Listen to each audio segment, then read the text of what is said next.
La guerra civil en Siria es el resultado de un largo proceso social que ha llevado a la destrucción de un país con uno de los pueblos más hermosos por su diversidad y legado cultural para el mundo árabe. El inicio de esta tragedia data del año 2010, cuando en varios países árabes empiezan a caldearse los ánimos y como consecuencia ocurren una serie de manifestaciones que en conjunto pasarían a ser conocidas como la Primavera Árabe. Se considera que el comienzo de esas manifestaciones fue el 17 de diciembre del 2010, cuando en la ciudad de Sidi Bou Sidi, en Túnez, el vendedor Mohamed Bouazizi fue despojado de su forma de trabajo por los policías del lugar y como respuesta, llevado por la desesperación, se inmoló a la vista de todos. Todos nosotros recordamos, por supuesto, esas imágenes. Este acto causó un sinnúmero de manifestaciones en Túnez, cuya sociedad ya venía acumulando frustraciones sociales que en ese momento estallaron. Mohamed Bouazizi muere el 4 de enero del 2011 y 10 días después el entonces presidente autoritario de Túnez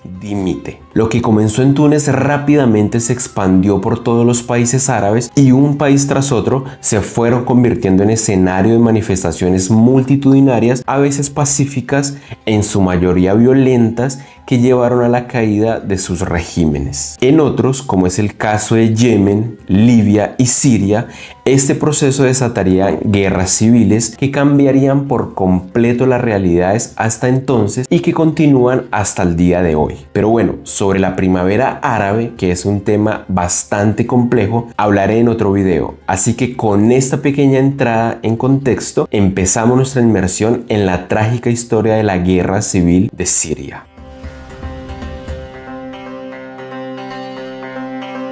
La guerra civil siria empieza en el año 2011, luego de una serie de protestas antigubernamentales que poco a poco fueron deteriorando y terminaron convirtiéndose en un conflicto armado interno tras la negativa del entonces presidente Bashar al-Assad de entregar el poder. Siria es un escenario complejo porque desde el principio de la guerra surgieron un sinnúmero de grupos de oposición, desde desertores del ejército sirio leal al gobierno hasta fundamentalistas islámicos y grupos terroristas que la convirtieron en un escenario con múltiples actores armados dispuestos a pelear por defender los intereses de las potencias que entrarían de un lado y de otro, y por supuesto sus propios intereses. Así que hablemos de estos actores. En primer lugar estaban por supuesto las fuerzas gubernamentales en Siria, es decir, el ejército sirio leales al régimen de Bashar al-Assad, las SAA por sus siglas en inglés, que a partir del 2014 estarían apoyadas por Rusia y desde el inicio del conflicto apoyadas por Irán. También hasta el 2016 un grupo muy importante era el Frente al-Nusra, que hasta entonces era sucursal de Al-Qaeda en Siria y que hacía parte de un grupo de rebeldes fundamentalistas llamados Jaish al-Fatah. Su líder era el yihadista Abu Mohammed al-Golani, personaje importante en el desarrollo de los últimos acontecimientos en Siria, ya que fue él el que comandó la incursión a los territorios controlados por el gobierno de al-Assad y el que definitivamente tomó Alepo, Hama, Homs y por último Damasco en días pasados. Es muy importante entender que al-Golani hoy es el comandante del grupo Hayat Tahrir al-Sham, Organización para la Libertad del Levante o simplemente HTS, una organización islamista que se separa del Frente al-Nusra en el 2016, que como ya lo mencioné a su vez fue una filial de Al-Qaeda desde el 2011 en Siria. Es decir que ese señor yihadista, fundamentalista islámico durante toda la guerra, que creó el HTS, que derrocó al Assad con ayuda de Turquía, es al que hoy le llaman rebelde. Ya no terrorista, sino rebelde. Así, nada más. En fin. Hoy a este personaje lo entrevistan en CNN y parece que a muchos medios occidentales se les olvidó de repente su pasado y presente.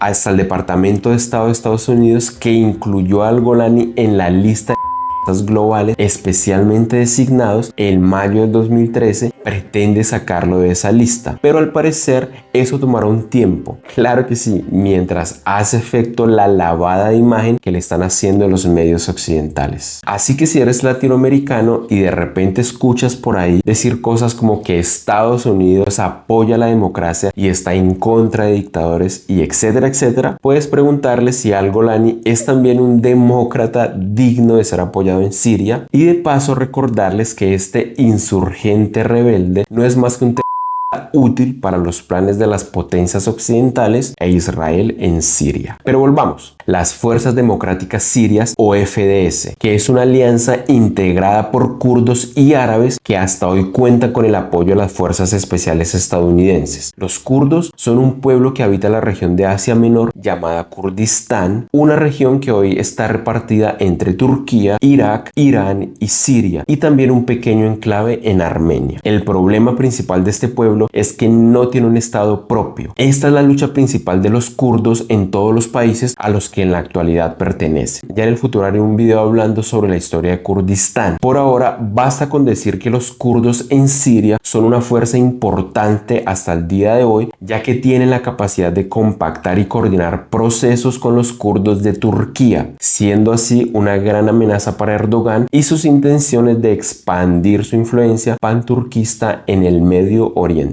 Si quieren ver algo sobre el pueblo kurdo, les aconsejo la película Las tortugas también vuelan, que habla de la vida de los niños en el Kurdistán iraquí en tiempos de Saddam Hussein y la invasión de Estados Unidos. Una obra de arte que logra retratar de una forma cruda el conflicto y la lucha de este pueblo. Por otro lado, y haciendo parte de las fuerzas rebeldes apoyadas por Turquía, está también el Ejército Libre Sirio. El ELS es un grupo armado de milicianos formados en 2011 por desertores del ejército sirio, el que apoyó a Bashar al-Assad. El ELS también se organizó y funcionó principalmente en la región de Idlib. En la actualidad su apoyo más fuerte ha provenido de Turquía y en los últimos acontecimientos se unieron las demás fuerzas para derrocar a Bashar al-Assad. El Ejército Nacional Sirio, apoyados también por Turquía, es un grupo paramilitar formado por desertores del ELS, creados por Turquía para tener el área norte bajo su control y luchar contra los kurdos. Por otro lado está el hoy debilitado pero muy peligroso Estado Islámico, Daesh o ISIS,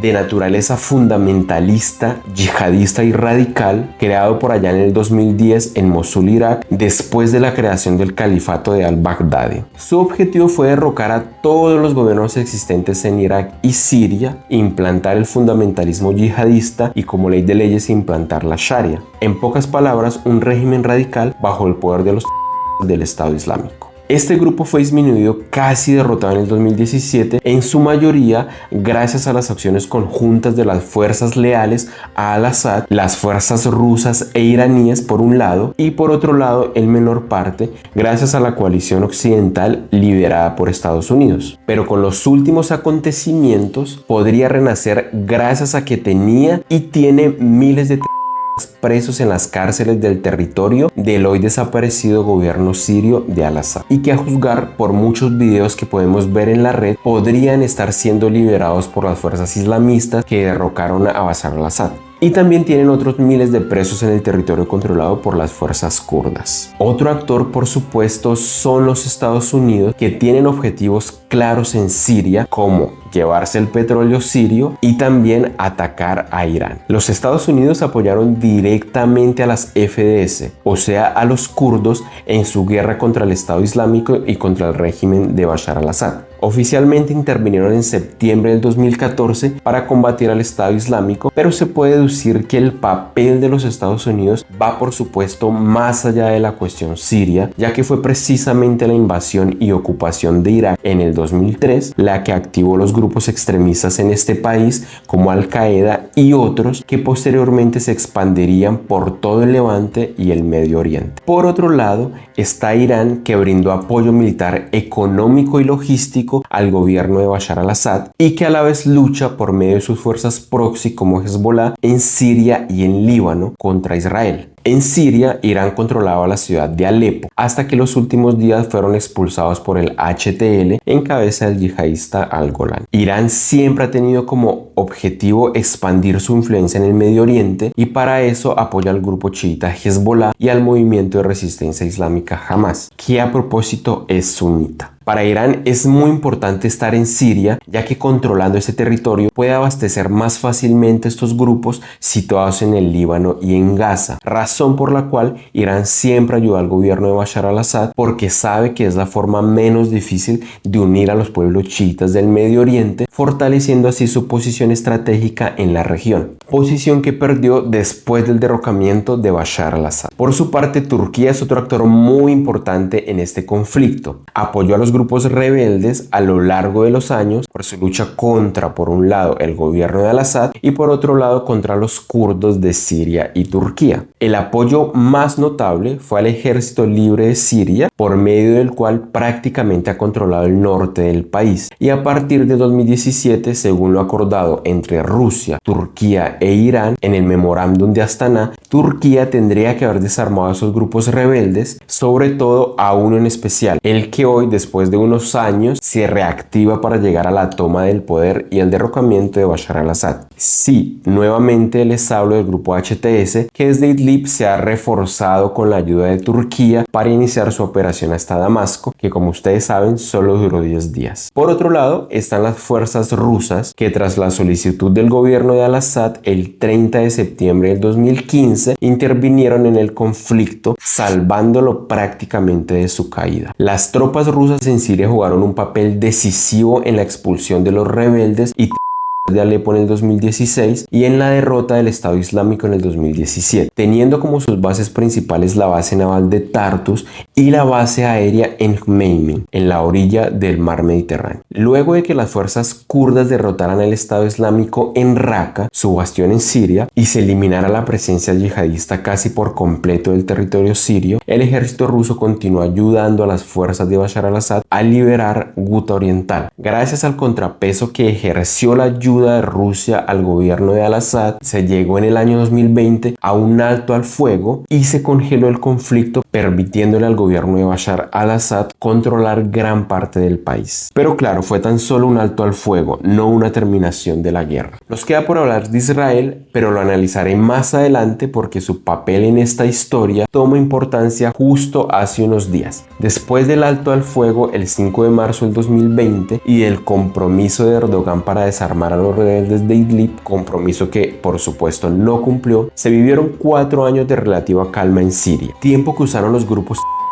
y rebeldes para armarse y planear milimétricamente el avance a Damasco, que empezó el día 27 de noviembre. Grupos que ahora, como ya saben, están encabezados por el HTS y por al-Golani. La aparente calma que se vive en Siria le permitió a al-Assad dedicarse a reconstruir sus relaciones internacionales con otros países, que digámoslo fue una tarea en la que tuvo cierto éxito. Pero mientras en Siria había una cierta calma, en otras partes del mundo, como sabemos todos, estallaron otros conflictos. Me refiero a Ucrania, Gaza y Líbano, donde el estallido de esos conflictos ha creado las condiciones necesarias para que Rusia tenga que concentrarse en su operación militar especial en Ucrania e Irán en apoyar a Hamas y al Hezbollah en su guerra contra Israel. Claro que no son las únicas razones, sin embargo, estas hacen que se debilite su apoyo al entonces gobierno sirio, que tampoco pudo estabilizar económicamente a un país destruido y con millones de desplazados. Así que en este contexto, desde el 27 de noviembre